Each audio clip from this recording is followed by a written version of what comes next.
Both Anthony and Kristen are new to the to our adult ed and new to the ladder. And of course, they're new to the church.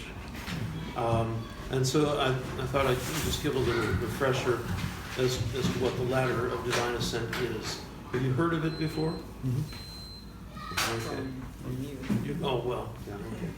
Okay, the Ladder of Divine Ascent is actually one of the most significant books in Christian history.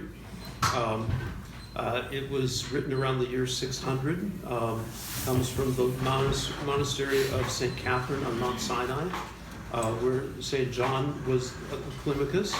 St. John of the Ladder was the abbot around that time, and he wrote down his experiences. The monastery of St. Catherine, as it is today, was established by the Emperor Justinian around 550, but it was established on the site of many hermitages and small communities of ascetics, which were built around the base of Mount Sinai, where Moses had ascended to receive the Ten Commandments, the site of the burning bush, the site of the cave of the prophet Elijah, and so a lot of holy places in the middle of the Sinai desert. It's a remarkable place to look at. Currently the community is not huge, but the monastery itself is an autonomous church, which is quite interesting. I think it's unique in the Orthodox world that just this one monastery of 20 or 30 people is an autonomous church.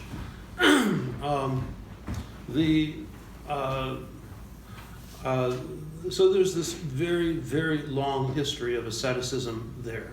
Asceticism was at the very heart and soul, is at the very heart and soul of Orthodoxy. Christianity is an ascetic religion. It's based on self-denial.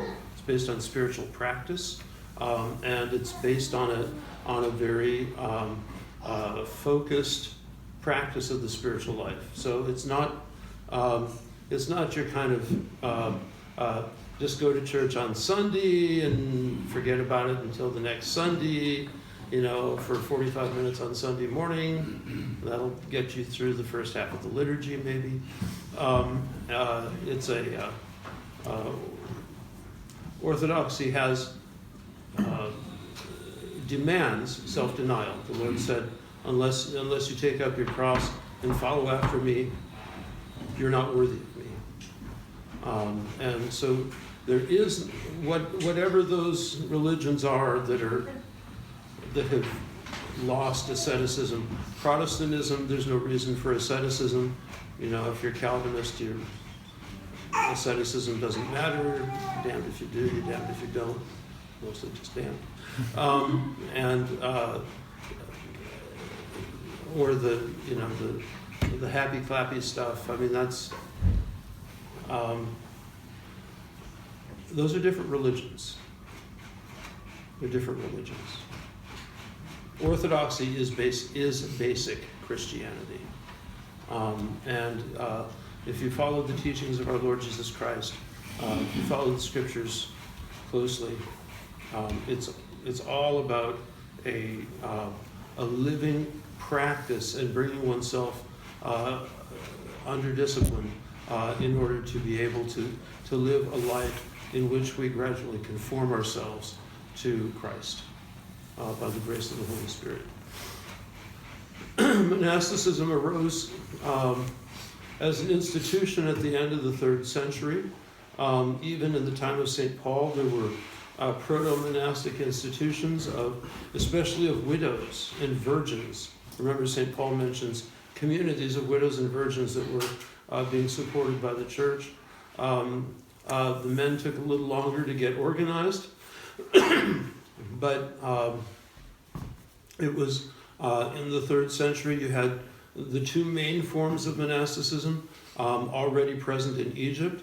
The person of St. Anthony the Great was the first of the great hermits. St. Pachomius had massive communities, monastic communities.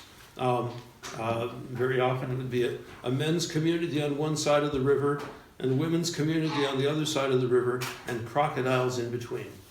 And not, we weren't going to swim the river. Some of those communities had 10,000 people apiece, if you can imagine. And there was quite a few of those communities. And that was already in the 4th century, right about the time as Christianity started becoming a legal religion within the Roman Empire. And it grew and took off from there. Mount Sinai, of course, as I said, had all of these settlements of hermits and things, following the solitary way of life of St. Anthony. Or if a hermit is either alone or with a couple of disciples, maybe a couple young guys to help out, since often the hermits were old.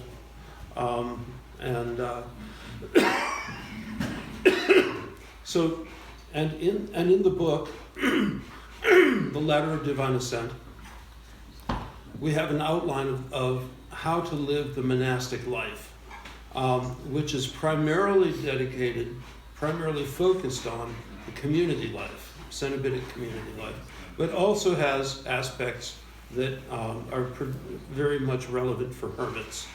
Now, this is not a book which is a handbook for married Christian life. It's a book that is focused on the monastic life, and so there are elements in this book which are not directly relevant to people living lives in the world who are married with families. On the other hand, just about everything in the book can be applied directly or indirectly, because it's also probably one of the most important of the texts on spiritual psychology.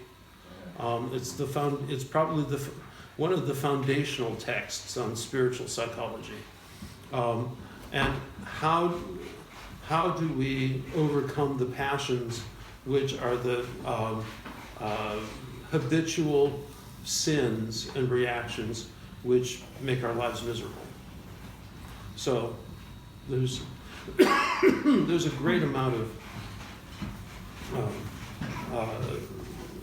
time spent on that.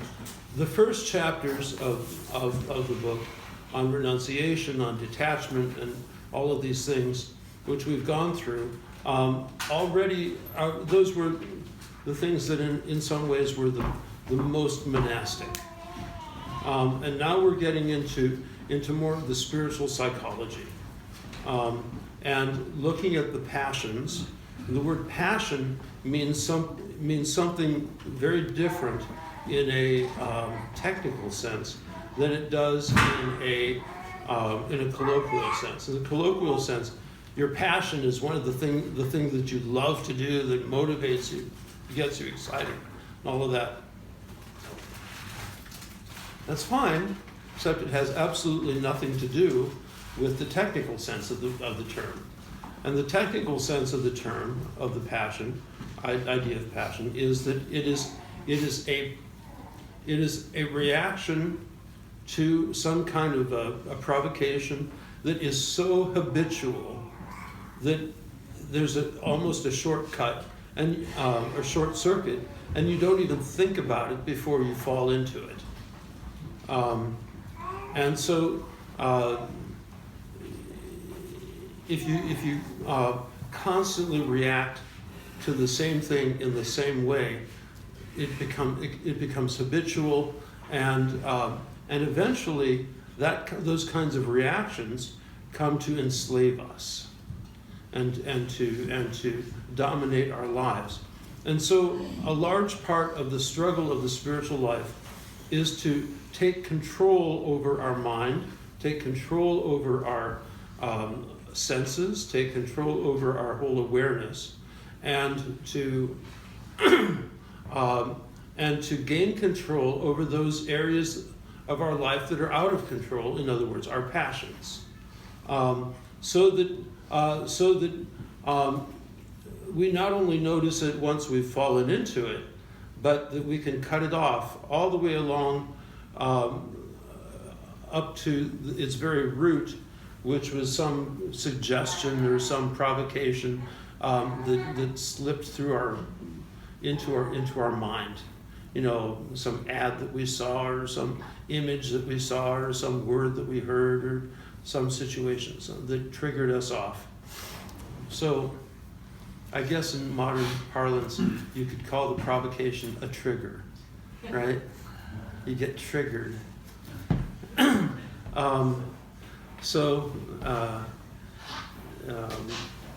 Not to defend snowflakes, but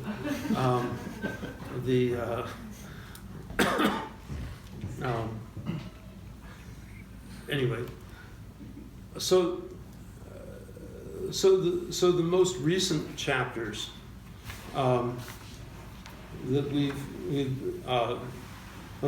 first chapter is on renunciation of the world, very monastic.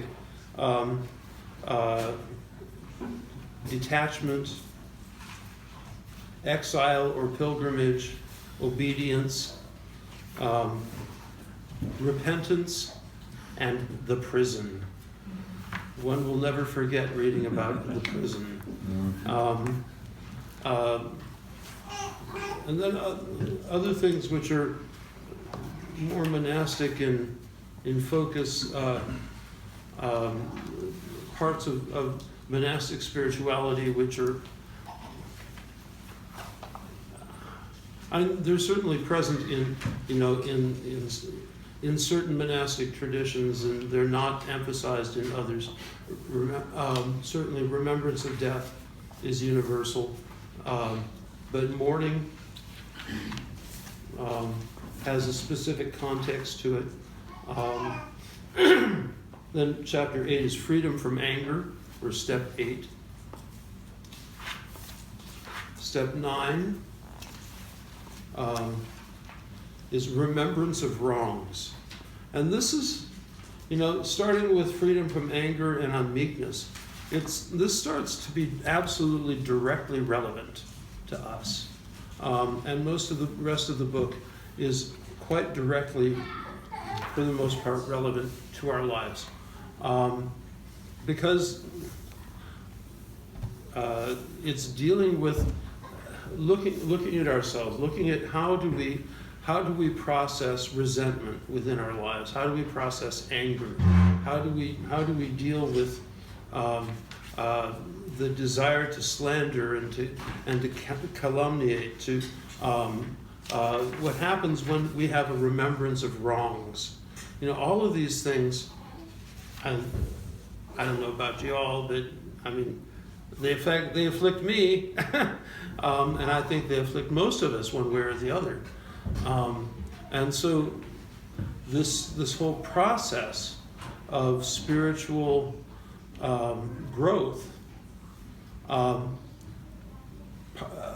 one of the foundations is coming to a sober awareness and assessment of ourselves and of our passions, and learning to become watchful, or mindful, if you want the modern, the most current, buzzword, so that we don't fall into the traps of our habitual reactions. So does this make sense? Okay. So tonight we're starting off on step 11? Looks like? Okay. On talkativeness and silence. Now, remember, this is specifically written for a monastic context. So it's, so there are some things that there are certain presuppositions there that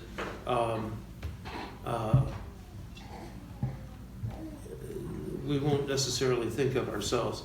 And also, this was written 1,400 years ago.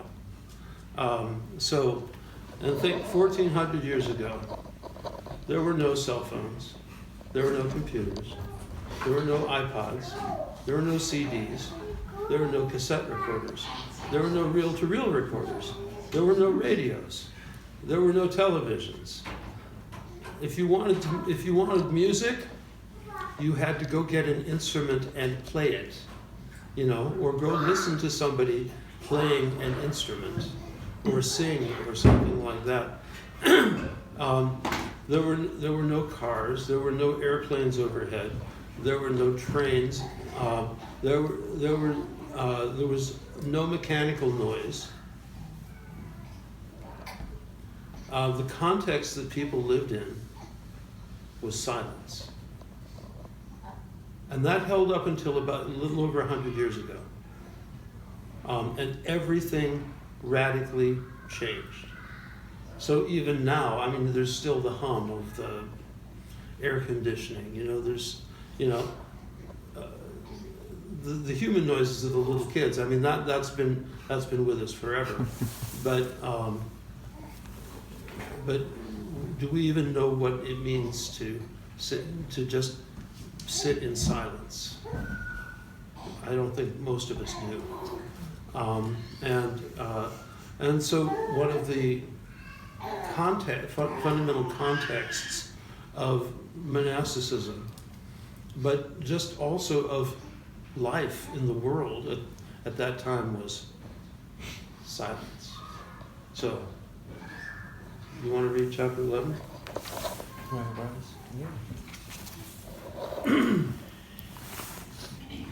In the preceding chapter, we spoke briefly of how extremely dangerous it is to judge others, and of how this vice steals into even the most apparently spiritual people, and how it is better to subject oneself to condemnation and punishment by the tongue. Now we must show the cause of this vice, and give a proper account of the door by which it enters, or rather, goes out. Talkativeness is the throne of vainglory, on which it loves to show itself and make a display. Talkativeness is a sign of ignorance, a door of slander, a guide of jesting, a servant of falsehood, the ruin of compunction, a creator of despondency, a precursor of sleep, the dispensation of reconciliation, the abolition of watchfulness, the cooling of ardor, and the darkening of prayer. Deliberate silence is the mother of prayer, a recall of captivity, preservation of fire, a supervisor of thoughts, a watch against enemies, a prison of mourning, a friend of tears, effective remembrance of death, a depictor of punishment, a meddler with judgment, an aid to anguish, an enemy of freedom of speech, a companion of quiet, an opponent to the desire to teach, increase of knowledge, a creator of contemplation, unseen progress, secret ascent. He who has become aware of his sins has control of his tongue, but a talkative person has not yet got to know himself as he should. A friend of silence draws near to God, and by secretly conversing with him is enlightened by God. The silence of Jesus put Pilate to shame, and by a man's stillness vainglory is vanquished. Peter, having said a word, lamented it bitterly because he forgot him who said, I said, I will take heed to my ways, that I sin not with my tongue. And the other who said, a fall from a height to the ground is better than a slip of the tongue. I do not wish to write much about this, even though the wiles of the passions urge me to do so, but I once heard from someone who asked me about silence that talkativeness is invariably born of one of the following causes: either from a bad, lax environment and habit. For the habit of the tongue, said he, being a member of the body like the rest of the members, requires the training of habit. Or again, in the case of ascetics, garrulity comes especially from vainglory, and sometimes also from gluttony. This is why many who bridle the stomach by force afterwards easily check the tongue and its chatter. He who is anxious about his departure cuts down words, and he who has obtained spiritual mourning shuns talkativeness like fire. He who has come to love silence shuts his mouth, but he who delights in wandering about outside is driven out of his cell by his passion.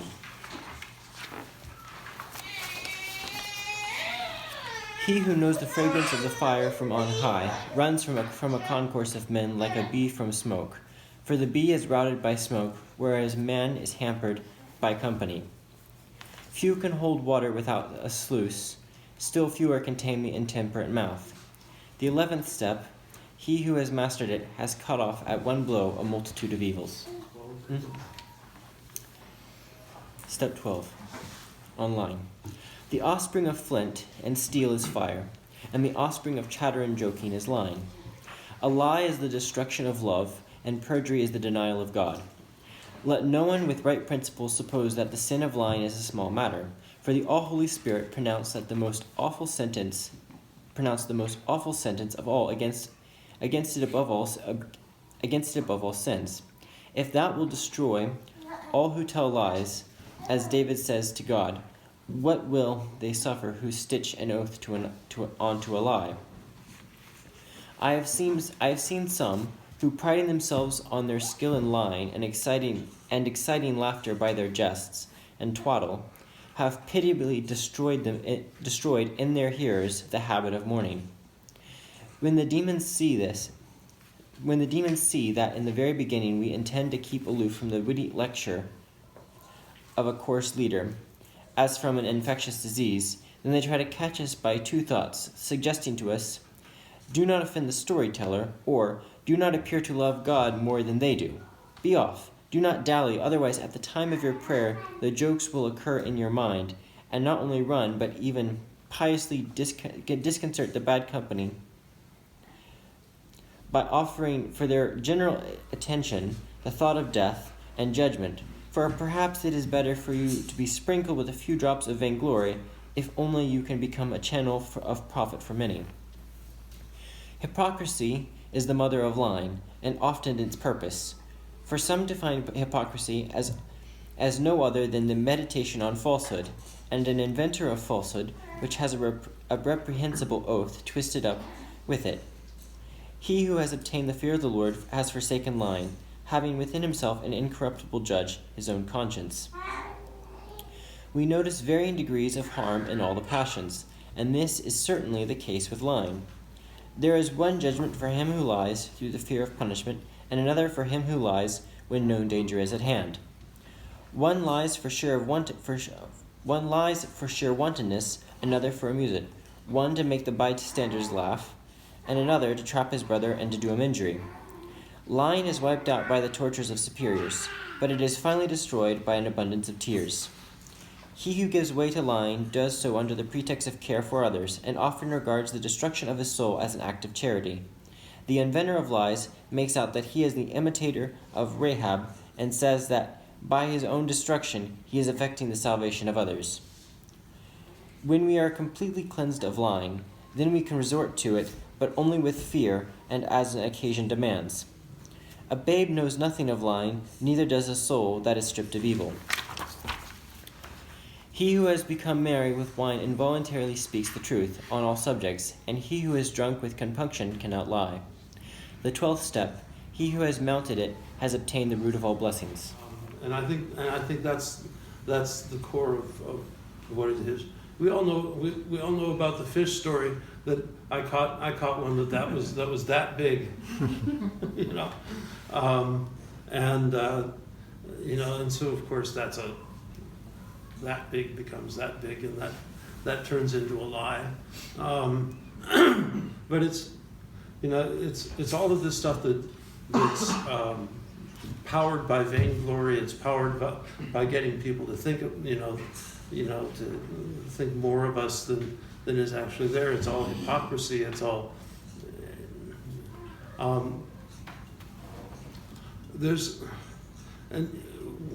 you get into the text and you know that St. John of the Ladder knows how to use humor. But there's certain kinds of humor that are probably less helpful than others, and that kind of carrying on is one of them. Building on what was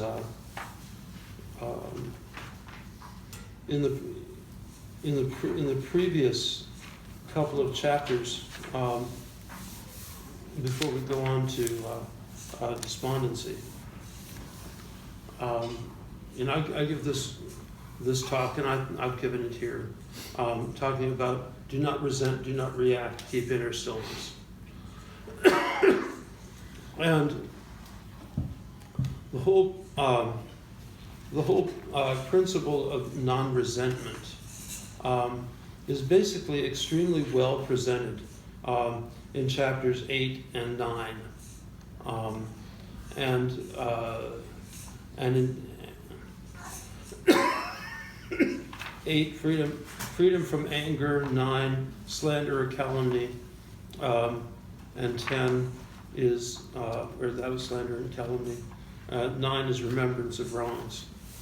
And so as long as we permit ourselves to maintain the remembrance of wrongs within ourselves, as long as we allow ourselves to hold on to resentments for anything, for any reason, we're essentially harboring a snake in our heart, or a cancer in the depths of our being. And an essential part of the spiritual life is to cut that out, and to face it, to do the work of forgiveness, and to let go of the remembrance of wrongs, no matter how evil it was, no matter how bad it was, no matter how self-righteous we might feel, because the remembrance of wrongs and the judgment of people that have hurt us is nurtured by a sense of self-righteousness, that I have every right to be angry at so-and-so because they hurt me and did all of these things to me, and therefore I'm going to be angry at them, and I'm going to hate them, and I'm going to slander them, and I'm going to tell everybody I know what an evil, awful, dangerous person they are, and on and on and on and on and on. And indeed, we live in a culture that does not understand forgiveness. That's one of the problems of living in a Protestant culture. There's no concept of forgiveness. Catholic cultures understand forgiveness. Orthodox cultures understand forgiveness. Protestants threw it out because they threw it out with the sacrament of confession. And so our society is largely based on revenge, and a validation of revenge. And our idea of justice it's not about justice, it's about revenge. And this is something that is profoundly unchristian. Profoundly unchristian. So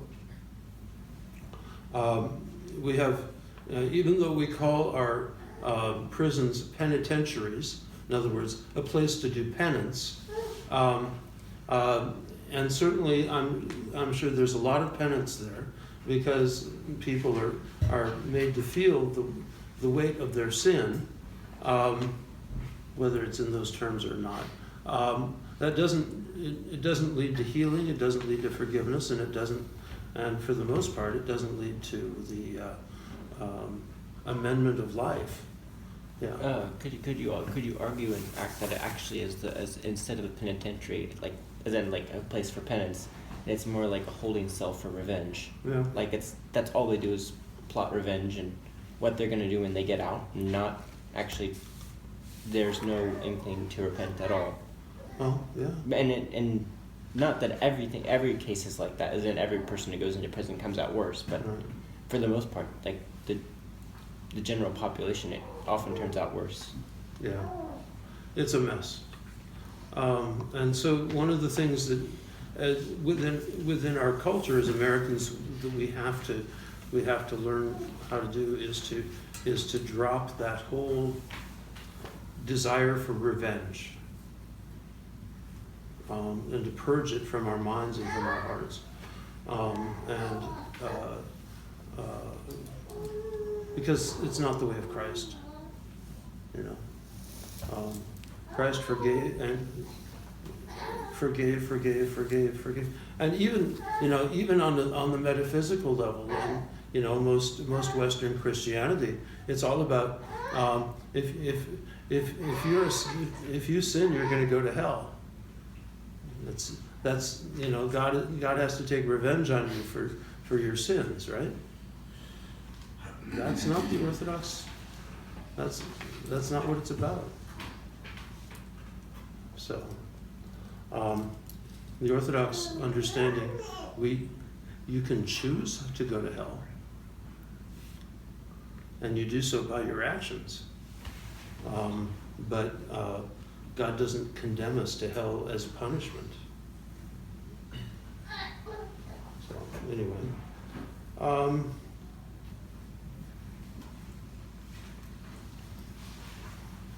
there's one of the things that they don't in this last chapter that we read, which I said is more about a kind of, light-minded joking than anything else. It doesn't talk about lying as deception. And one of the things that's interesting in this text is there's a different cultural understanding of deception than we have in our culture. We're, you don't tell a lie means you don't tell a lie in any way, shape, or form, right? That's eventually, I think you'll find a somewhat different attitude in this, and it's very interesting. Yeah, it's in I guess verse 12, what I'm going to say, where it talks about when we are completely cleansed of lying, then we can resort to it, but only with fear and as the occasion demands. Yep. Which was an interesting twist to that. Yeah. So there are surprises in this text, and it's here again. This was written in Greek and in the Roman Empire at the time of one of its at its height, just before the Islamic destruction. So, yeah. Where does sarcasm play into this? Sarcasm is well, that would also go along with this lying and but it also, I think, is it kind of betrays a state of soul, of anger and of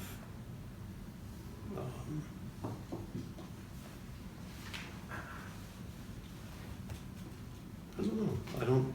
I don't remember it being dealt with in here.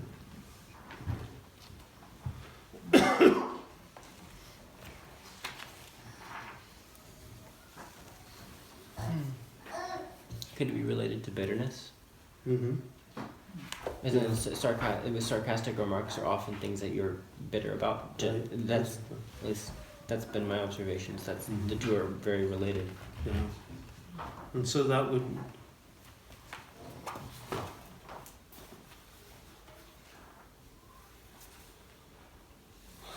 I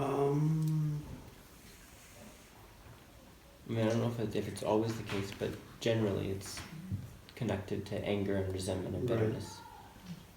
Right.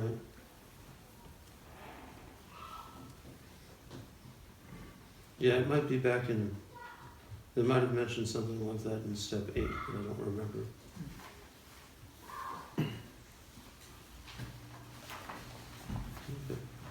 Any questions so far? Okay. Read 13.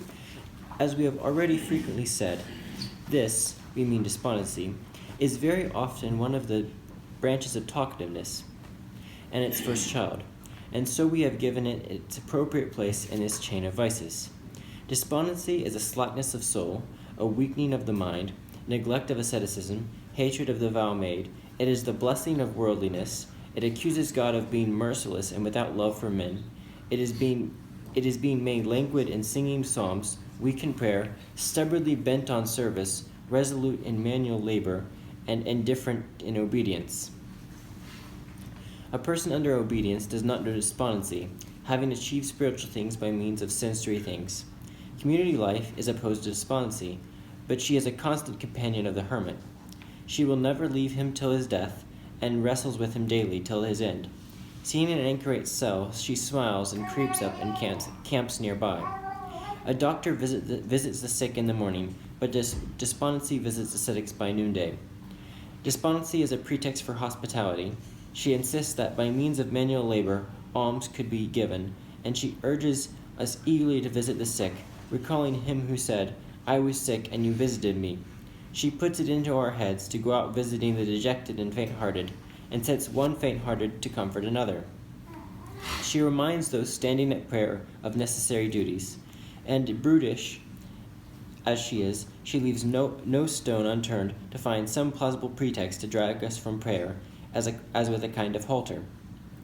At the 3rd hour, the demon of despondency produces shivering, headache, and even colic. At the 9th hour, a sick man gathers his strength, and when the table is laid, he jumps out of bed. But the hour of prayer has come. Again the body is weighed down, and he had begun to pray, but it steeps him in sleep, and tears his response to shreds with untimely yawns. Each of the other passions is destroyed by some particular virtue, but despondency for the monk is a general death. A courageous soul resurrects his dying mind, but despondency and sloth squander all his riches. Since despondency is one of the 8 capital vices, and moreover the gravest, let us deal with it just as we have dealt with the others. But let us only add this: when there is no psalmody, then despondency does not make its appearance, and as soon as the appointed office is finished, the eyes open. Spiritual heroes come to light at the time of despondency, for nothing procures so many crowns for a monk as the battle with despondency. Observe, and you will find that if you stand on your feet, despondency will battle with you. If you sit, it will suggest that it is better for you to lean back, and it urges you to lean against the wall of the cell. Then it persuades you to peep out of the window by producing noises and footsteps. He who mourns over himself does not know despondency. Let this tyrant be bound by the remembrance of your sins. Let us buffet him by manual labor. He should be brought into court by the thought of blessings to come, and when brought as before a tribunal, let him be duly questioned. Tell me, you nevertheless, shuffling fellow, who viciously spawned you, who are your offspring? Who are your foes? Who is your destroyer? And despondency under compulsion may be thought to reply, among those who are truly obedient, I have nowhere to lay my head. But with those amongst whom I have a place for myself, I live quietly. I have many mothers, sometimes insensibility of soul, sometimes forgetfulness of things above, sometimes excessive troubles. My offspring who abide with me are changing from place to place, disobedience to one spiritual father, forgetfulness of the judgment, and sometimes the breach of the vow. And my opponents, by whom I am now bound, are psalmody and manual labor. My enemy is the thought of death, but what completely mortifies me is prayer with firm hope of future blessings. And who gave birth to this prayer? Ask her. This is the 13th victory. He who has finally gained it has become experienced in all good. So the life of the hermit is a life where basically the monk would be utterly by himself, out in a cave or a little hut someplace, with no structure from some kind of institution. It's not like in a monastery where you get up at a certain time, you all gather in the church, for common prayer, where you then there's a meal, and then there's work, and then there's another meal, and then there's rest, and then there's more work, and then there's another meal, and then there's time for psalmody, and then there's time for, for reading, and then there's time for doing this. And so in a Cenobitic monastery, the basic principle is keep the boys busy, and keep them busy for 18 hours a day. And then they fall into their beds, one great Athonite prostration, and totally exhausted. So a lot of manual labor, a lot of church services, church services. When you have 3 or 4 services a day, 2 or 3 of which are 2 to 3 hours long, and a couple more shorter ones, half hour each. That's a lot of church, and especially when you combine that with intense manual labor like moving rocks. That's a good one in the desert, or chopping wood, or piling firewood into a nice pile, or something like that. That's a lot. It's a lot of work, and it tires you out. And then there's the spiritual discipline as well, as each monk might be under obedience to read X amount from the fathers every day, X amount of psalms, and all these other things, and then so the monastery life in a monastery is a very busy life, and you're very seldom alone except in your own cell. And actually, in the ancient monasteries, you didn't even have your own cell. There were dormitories. In other words, rows of beds. There's funny stories in the fathers from that. There's one of the great books is Saint Dorotheus of Gaza, who is about a contemporary of this, and one of the stories is the brother asked the elder, "So, I have this problem. There's a certain brother who every night he comes and he pees on my head." It's like, okay, But it's quite funny, Of course, the earthy humor. But you get that kind of stuff. But there's no way that anybody's going to become despondent in that kind of a situation. They're too busy.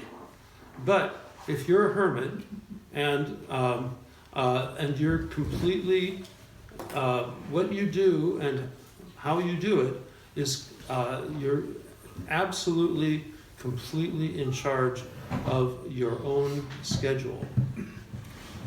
That's really hard.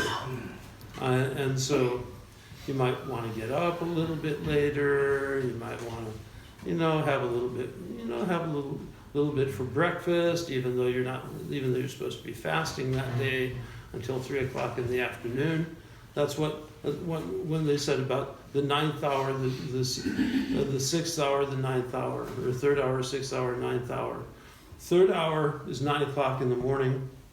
The practice was to not eat until after 3 in the afternoon. So maybe you could have some water in the morning or something like that.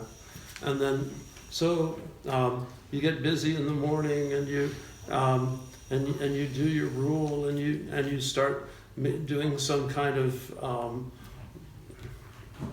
I don't know, they did a lot of basket weaving because in Egypt they had lots of palm trees and they would weave baskets and mats out of the palm branches and then sell them. So they do their prayer rule and weave their mats and look at the sun, and it's still only 9 o'clock in the morning. And so they'd push themselves a little more, and finally it's 12, and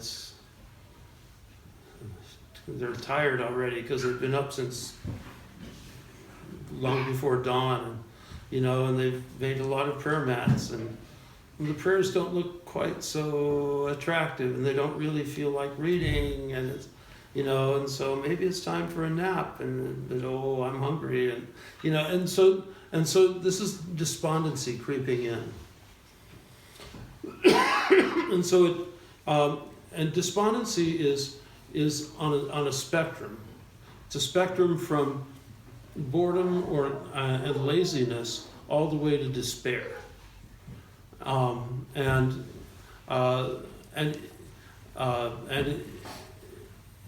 it starts out, getting a little lax, cutting yourself some slack, all of that kind of thing, to giving up on doing this and giving up on doing that, and why do anything, and so on and so forth, so that a monk who's really fallen deeply into despondency, he may just sleep the whole time. Of course, the fathers say it's better to sleep the whole time and not leave your cell than to leave your cell. But it's still, I think, contrary to the purpose. So, does anybody have any questions? Yeah. So it said it was one of the 8 vices. Mm-hmm. Is there necessarily a difference between like a sin and a vice, or are they the same? The vices have multiple different kinds of sins attached to them. Okay. So it's gluttony, lust, anger, jealousy, avarice, vainglory, pride, and what's the 8th? Despondency. Despondency. So it's like a molecule of sins, and all the sins are little atoms of sins. Well, there's all sorts of different aspects of it. Okay. So it's the West has the seven deadly sins. The Eastern Church, we have the 8 cardinal passions. So it's all the same material, just processed a little differently.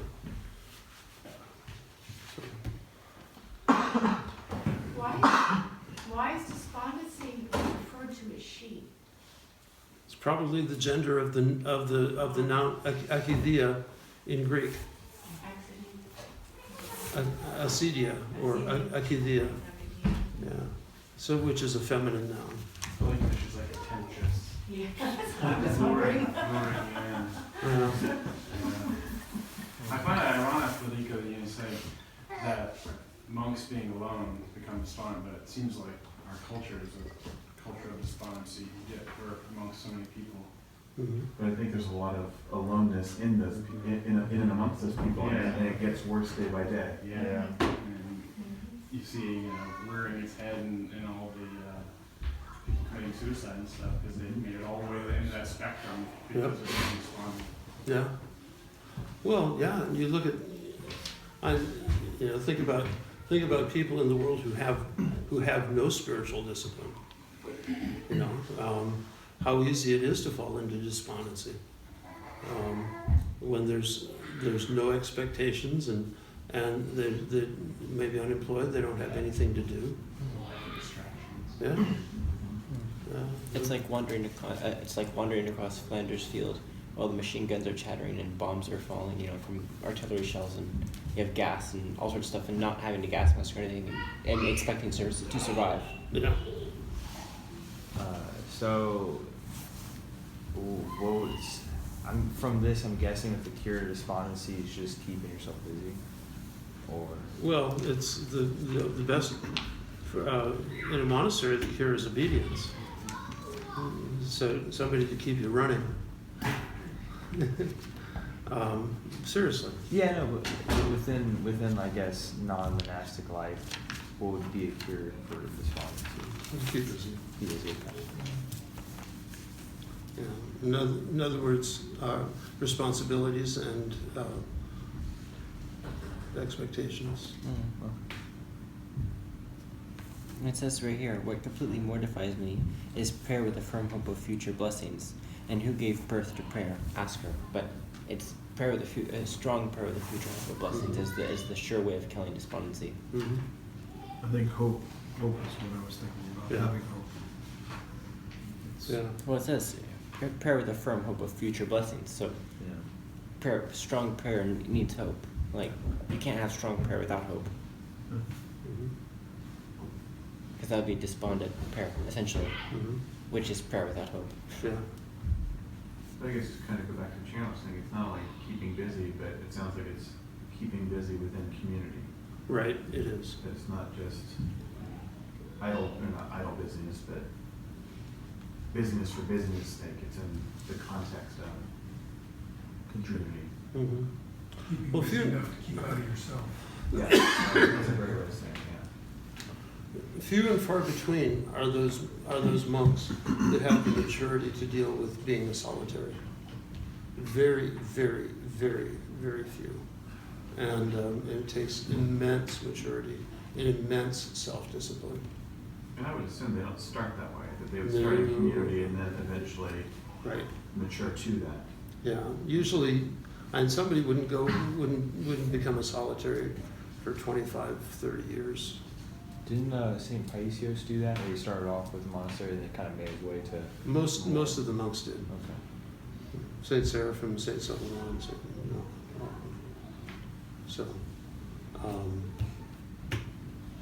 yeah, it's and the thing is, you don't go off because you can't be distracted by people, or you don't like people, or anything like that. You separate yourself because you love people, and you can minister to them better from solitude than you can from in the midst of a community. So it's like joining the artillery corps. You don't stay at the front lines, you stay at the rear where there's not as many, friendlies, and you bombard the enemy and give fire support. What is, could you speak a little bit more about how you can minister to someone better from, not necessarily far, but what's behind that? Well, A, you can pray for them better, and B, you receive people one at a time. Those hermits who have that blessing to be elders, or to serve as elders, they receive people then one at a time. And like St. Paisios of the Holy Mountain, or Father Porphyrius, or others. They couldn't do that in community. Or there's this, undoubtedly would have been a long list of people who are trying, who are waiting in line to see them. Well, that's why I was thinking that book, the Elder that you were in, Elder Paisios, that he wouldn't have been able to minister to that young man had he been in community. Right? Right. Or certainly not as effective. So it's almost as if solitude is actually, it allows for more intimate one-on-one community, just not. It does. Yeah. And it allows, the monks, the hermits are those who have attained, real hermits are, it's not just some weird old guy who doesn't like people. It's somebody who's attained to that degree of maturity where he can be alone without being lonely. And there's no loneliness in that solitude. And when he has more communion, closer communion with God, that raises all of mankind. That's more communion for everyone as a result of his closeness. Yeah. Isn't the saying the monastics are the backbone of the church or something to that effect? Well, it's that the monks are the light for the laity, and the hermits are the lights for the monks, but the angels are the lights for the hermits.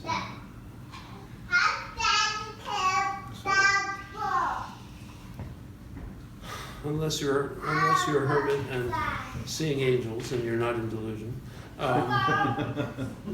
don't think about becoming a hermit. Isn't it better to be a hermit and not see angels? That way you avoid delusion?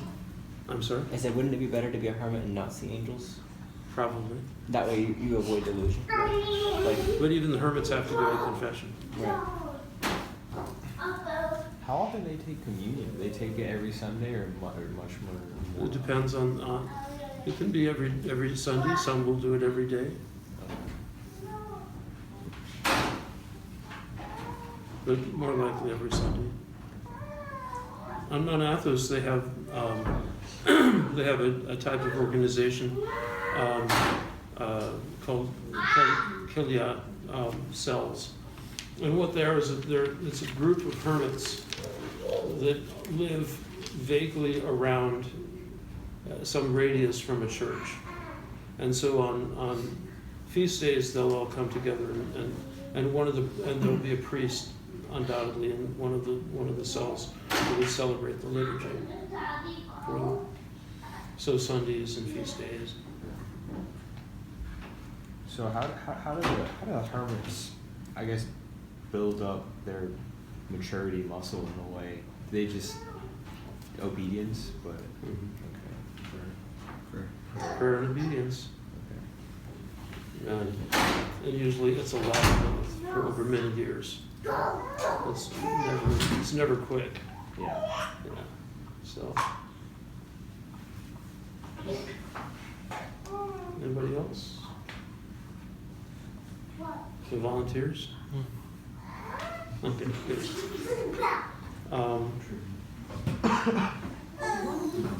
Sometimes when I'm reading these chapters, it seems to me there's almost a contradiction. The same thing is said to mean two different things.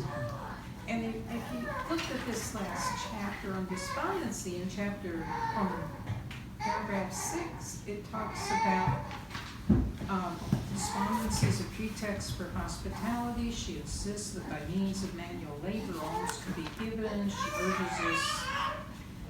And then, you go back and we look at verse 15, and it says, let this tyrant be bound by the remembrance of sins. Let us buffet him with manual labor. On one hand, it says, or it sounds to me as if it says that manual labor is the wrong approach to this, and then it turns around and says, but manual labor is how you would cure and tame it.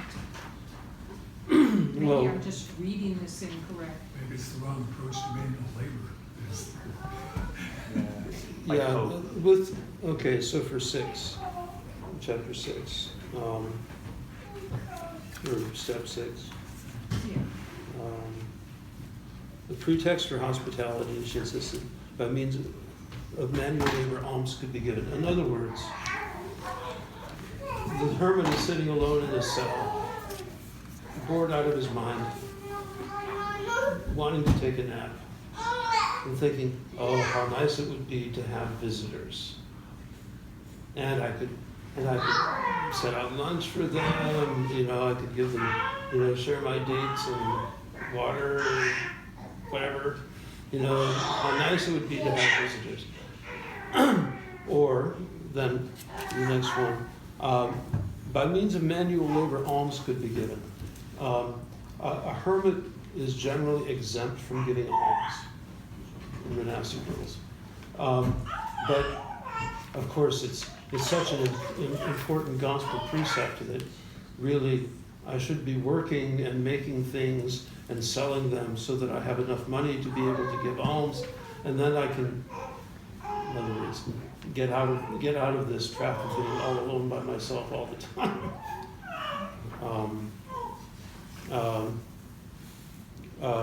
Urges us eagerly to visit the sick. Of course, it's a gospel precept to go and visit the sick, but not for hermits who are supposed to be staying in their cell the whole time. And so basically these are excuses to leave. Even if it's just for the afternoon or to go visiting or go hang out with your buddies or something. I have a little question about just like hermits and hermitages.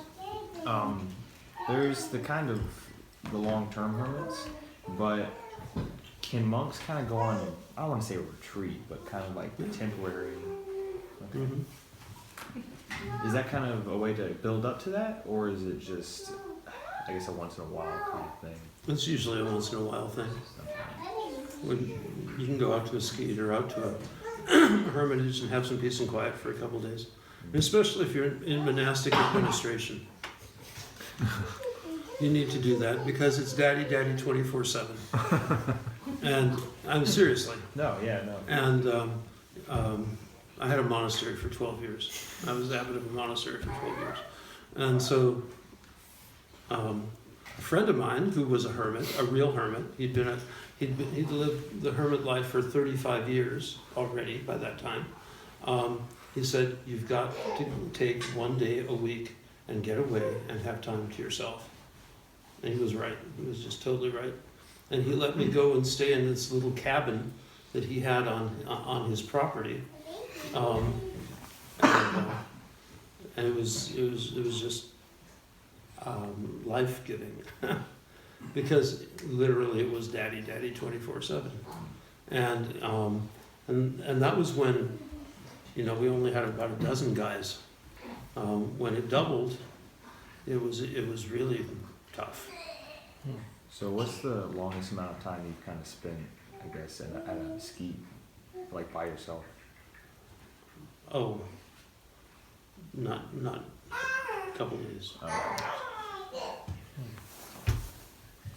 Well, I mean, I've been by myself, but you mean on retreat like that, or just Like by in a myself? hermit kind of setting, yeah. Oh, a couple weeks, Oh, wow. a few weeks. How was that? Actually, no, there's a story. This same friend who'd been the hermit for many years, and I got to know each other precisely when it was 6 months after I'd started the monastery in Point Reyes, and we were at this beautiful place right on the edge of the Point Reyes National Seashore, surrounded on three sides by National Park. Gorgeous little chapel, horrible living conditions, but still it was just a gorgeous place to be. And I'd had one novice who had been on loan from St. Anthony's in Arizona, and he returned. He was on loan, his time expired, and that was it. And I was in the parking lot, which was on top of a hill, looking at with a lawnmower with acres of weeds and thinking, I don't want to be here. What am I doing here? I don't want to be a hermit. Maybe I should take that parish. Because I had a parish that I'd been working in, or I'd founded in Eureka. Oh, they have a nice salary. Oh, I don't have any salary. I don't know how I'm going to pay the bills. And on and on and on and on. And staring at all these weeds with this, broken down old lawnmower, and thinking, oh, I really should cut these weeds. I don't want to. And then this old man in a beat up old pickup truck with a huge mangy Irish wolfhound pulled up, and he said he wanted candles. Well, we made candles, and he introduced himself, and I was really on the brink of just saying, to heck with this, I'll just go be a parish priest, and enough of this monkey stuff, and so he came and he started talking about the value of solitude and of stillness and of quiet, and he saved my vocation. And he was the one who had this hermitage where he invited me to come for a night every week. And he used to go on retreats to Motel 6 because it was a place where nobody would find him. The phone wouldn't ring. That's when phones were stationary, because it was before cell phones.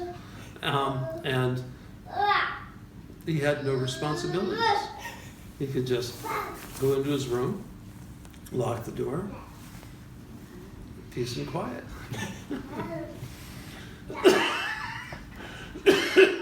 But it was a remarkable, wonderful thing. Father Dunstan was he was a Benedictine, so he was Roman Catholic.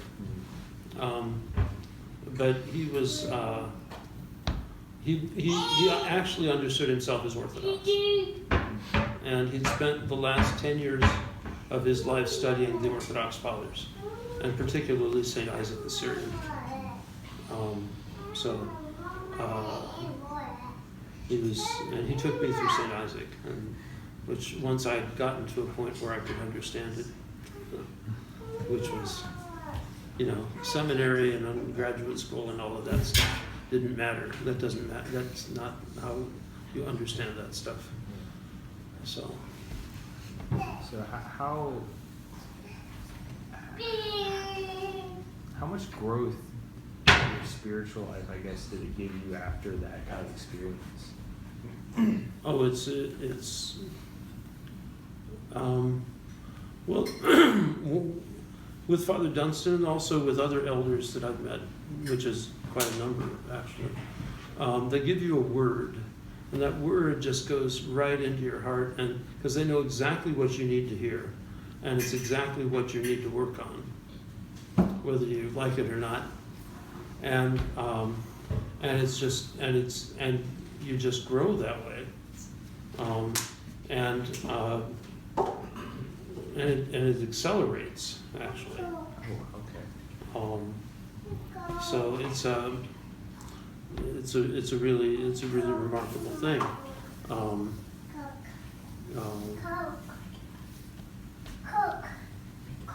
So there was another hermit that I met when I was at Valom. Father Pancrati, the abbot, my spiritual father, took me to this island called what is it called? Anyway, it'll come to me. Where there were 3 or 4 hermits living, and the rule on that island was that their fasting was continuous. So on Pascha, they would allow themselves a little oil on their vegetables. No eggs, no cheese, no fish. So they're probably like skin and bones, right? No, actually not. But, very mature, very, very, very spiritually and mature men who were old, of course.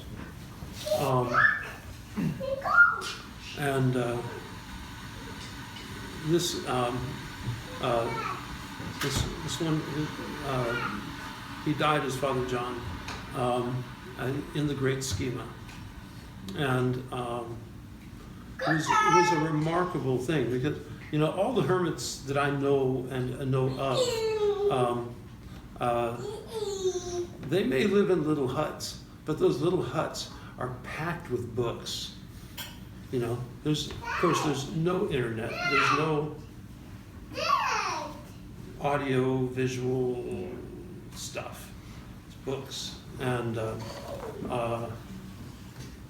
I had probably one of the most significant conversations with this man in my life. We went on for 4 hours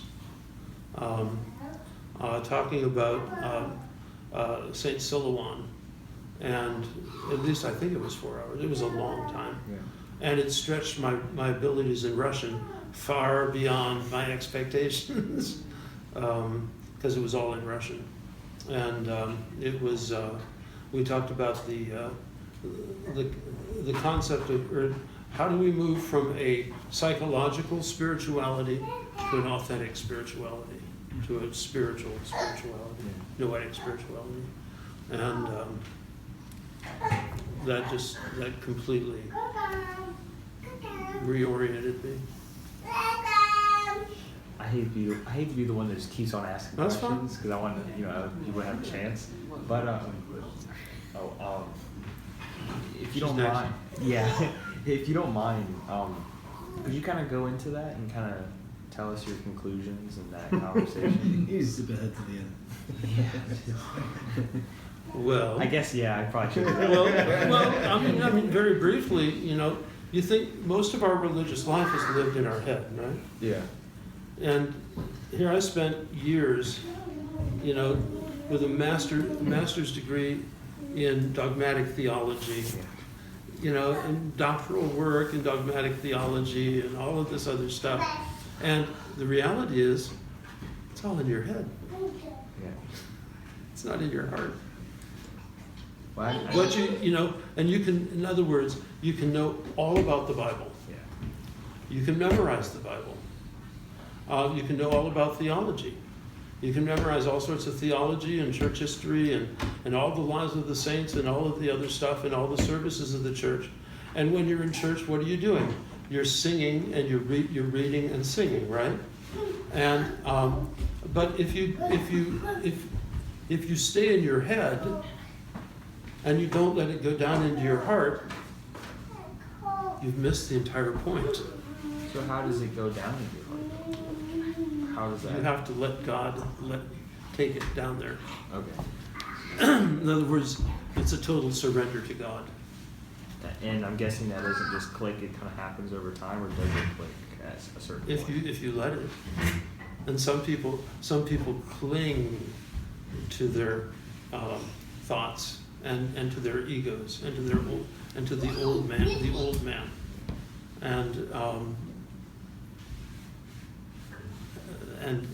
And so we stay stuck on the rational level. Yeah. If I can add to that, a lot of that goes into being so repetitious in our lives, being out of habit. Yep. Like when I was married, up until 2 years ago, I thought a certain way, I did a certain way, which there was nothing wrong with that way, but I was never open to other things. Yep. So, bam, as soon as things happened, and I was on my own for a while, sort of like in a hermit type of way, I was looking inside and thinking and seeing things I never saw before. And I'm like, wow, I've done this for this long, or I've been this way for this long. Again, some of those things were not that great, some of them were okay and good, but out of habit, I never stopped and thought about, just because we're so used to doing things on a day-to-day basis. Yep. Again, it's not always a bad thing, but I never stopped to look and question or think about different things. And so, yeah. So I became to understand a lot of things rather quickly, just because I opened up my heart to the little bit of knowledge that I have. And I have a long ways to go, and that's why part of the reason why I'm here tonight. But yeah, your heart just has to be open. It goes down there really quickly, very quickly.